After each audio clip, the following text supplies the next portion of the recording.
they loved it so much. So what emotion did you most want people to feel after watching Vadh 2? Of all the things, I think in Vadh 1, people were entertained to some degree. People felt some emotions. People felt thrill. So I want people to feel everything in Vadh 2. You know, thrill, the emotion, the mystery, the layers of human behavior, the grey shades of characters. So all these things. Yeah. So tell me about your working experience with Neena Gupta and Sanjay Mishra. You have such a cast, and how was it? It has always been amazing. I mean, now it's the second part, so yes, we have a repo. So it was easy this time. So my experience is that working with such veteran, actors, always my first, go-to thing is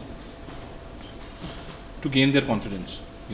Before we go to the shoot, the time I narrate to them, the time we discuss, we bounce the script, we bounce the characters basically. So if I gain the confidence of these two actors, if I've gained the confidence of these two actors, then the shoot becomes the cakewalk. Right. They surrender themselves to you, that way. Yeah. So apart from them, there are also some new cast as added also. So tell me about the casting, and also also I like to know for the first thing when you thought of when the story came, like Neena Gupta and Sanjay Mishra, were the first names that came to your mind, or how it happened? I wanted these two be the pivotal characters in the film. Definitely, I mean that was something that was a selfish motive. I wanted to work with them again.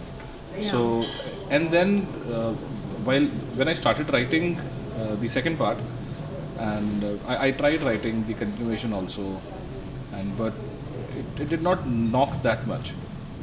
So then the thought came. I bounced one idea with love. He's been a great producer, and so he really got excited about the idea. He said, let's develop this. So I wrote the complete screenplay, and then it was the demand of the screenplay, to add more characters. So yeah, and then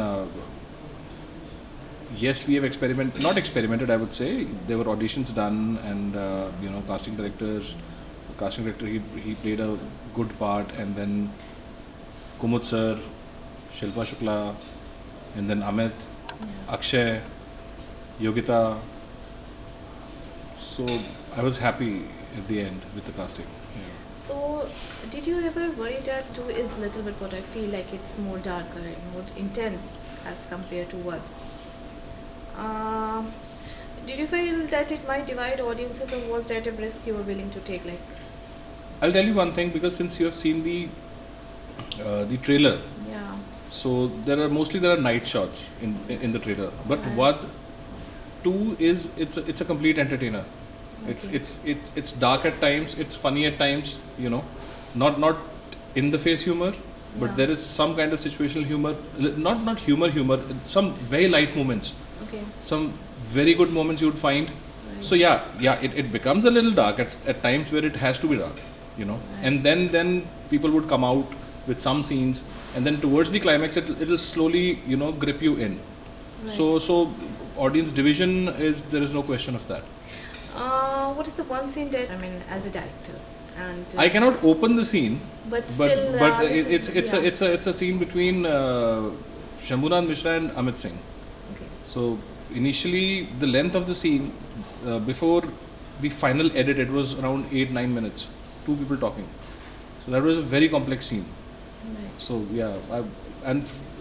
from the day I had written the scene, I had this anxiety that if I have to shoot this scene, it has to come out well.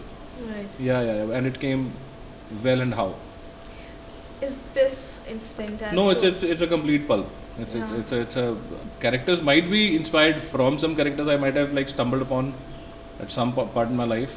Right. That happens. That automatically happens. You don't plan that, but it comes in your writing. When you were planning, when you were writing what, also that time also there was nothing that real life something that inspired you. I think there was some story Rajiv and I had stumbled upon. Yeah. There was some story that an old man commits a murder. So that was just one line. Okay. Yeah. But the rest of the story, it was all created. And in Vadh 2 also it goes. Vadh 2 did not have even one single line from the real life. Yeah. Like if we see, we see like Drishyam as a franchise. So are you thinking like to develop Vadh also at that kind of franchise? I think it's for the it's for the script to tell us whether it has to be made or not. Maybe the next part, Yeah. So as I say that even Vadh 2 was also not planned. But when we started writing, okay, that itch was there, to write Vadh 2. Yeah. That itch was there. So tried many drafts, and then one draft it satisfied everyone, Right. the team basically. Right. Yeah. So it depends on the script. Right. So if we talk about these projects and whatever they are, the today audiences are, they are consuming thrillers rapidly. I mean, like they are available. So what do you think? What makes what to stand out, and like whatever is already is there in the. So yes, people are consuming thrillers. There are thrillers. There are. I mean, international thrillers also available. Right. So that's a challenge. That's a good challenge actually. Yeah. So I feel a thrilling story woven with great characters. Right. We have tried it. We have tried making good characters, and I think God's been kind that we are there. Yeah. So thrilling story with good characters, with powerhouse performances and powerhouse performers. I think that will be a standout point. I would also like to know that transition with you. You have been doing Punjabi cinema. You have been part of Punjabi cinema, and then transition to this Bollywood and all. So I would like to know how challenging it was. Like, I mean, I'm sure it must be challenging when you talk about. See, since my roots are from Punjab, I'm a hardcore Punjabi. Right. My Punjabi is very Thet. Thet means very pure. But I'm born and brought up in Gwalior, Okay. in the central India. So my Hindi is also good. So I can think in Hindi and Punjabi both. So that's a boon. Yeah. So initially I started with Punjabi cinema. It was little easy. I wanted to make films always, So my team I got associated with in Punjabi cinema was great. A bunch of amazing people, and we could create some blockbusters there, Yeah. And then after that, it was a part of the plan for me to take a sabbatical for some time and then write something in Hindi. I had been writing. Yeah. So, and then I wrote one film, and then it got shelved because of some issue. Okay. And then in Hindi only. In you Hindi, write? in Hindi. Then initial Vadh happened. I Yeah. wrote it with Rajiv. It happened. Then Vadh 2 happened. But I took my own sweet time. There was no hurry. How is Punjabi cinema? How you look at Punjabi cinema evolving? Of course, we have some very big names when it talks about Yeah, Punjabi yeah. music on the Yeah, global yeah. platform.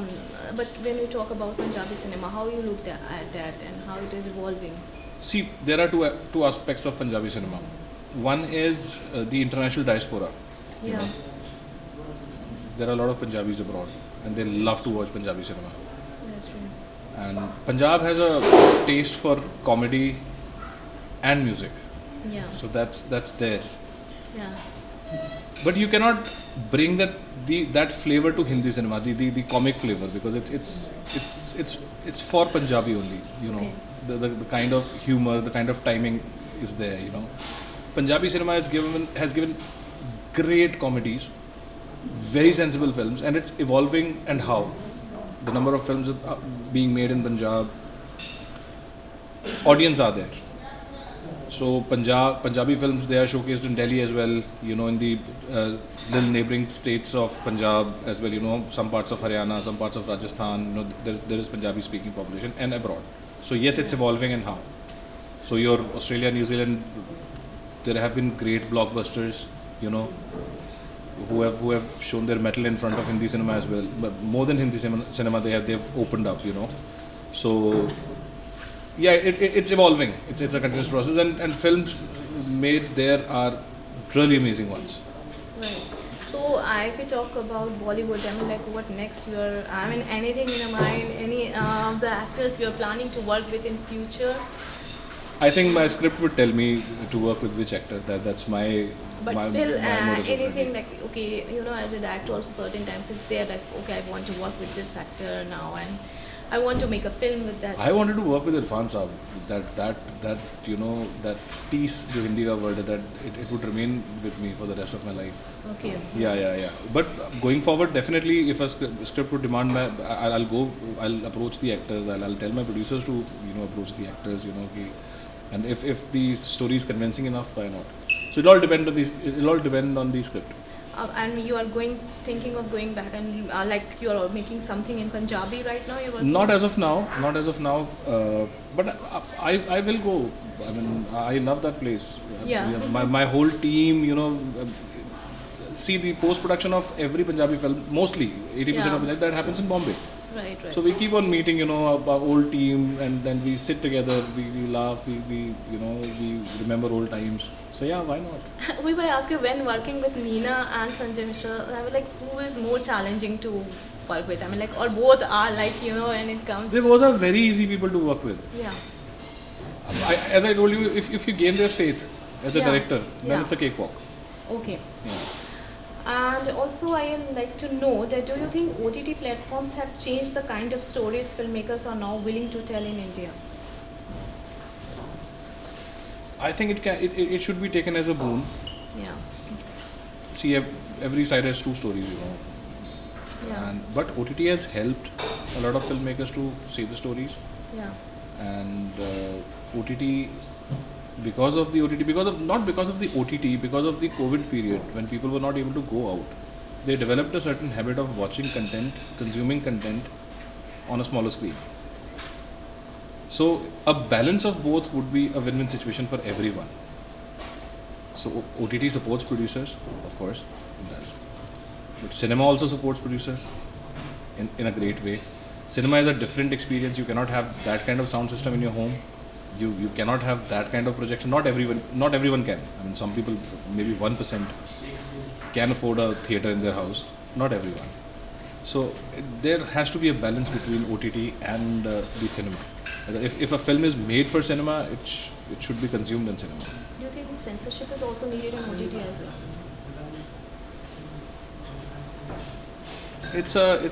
It's a very vast question, I would say. Yeah. Because some people would have some kind of thought process regarding this. For me, there should be a moral responsibility to each his own, a moral responsibility of the maker. If it's the need of the script, if a proper disclaimer is given, and if even parents are taking care of that disclaimer, okay, our kid should not watch this. If that kind of moral responsibility in the society comes, then I think there is no need of censorship at any point of time. Thank you so much. Pleasure.